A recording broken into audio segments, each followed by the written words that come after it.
आविवासा नमसा सुवृत्तिर्भीमः आदित्या अदितिं स्वस्तये ॐ कोवस्तोमं रागति यञ्जुजोषत विश्वे देवासो मनुषो यतिष्ठन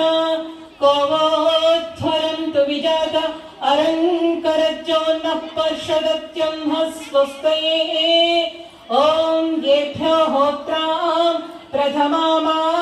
ये जे मनुः समिदाग्निर्मनसा सप्तहोत्रभिः तादित्या अभयं शर्म यच्छत सुगानः कर्त सुपथा स्वस्तये ॐ य ईशिरे भुवनस्य प्रचेतसो विश्वस्य स्थातुर्जगतस्य मन्तवः तेन कृतादकृतादेन सस्पर्यज्ञा देवासप्पिप्रता स्वस्तये ॐ हरिष्विन्द्रं सुभवं हवामहे होमुचं सुकृतं दैव्यं जनम् अग्निं मित्रं वरुणं सातयेव गन्ध्यावा पृथिवीमरुतः स्वस्तये ॐ सुत्रामाणं पृथिवीं जामरेहसं सुशर्माणमदितिं सुप्रणीं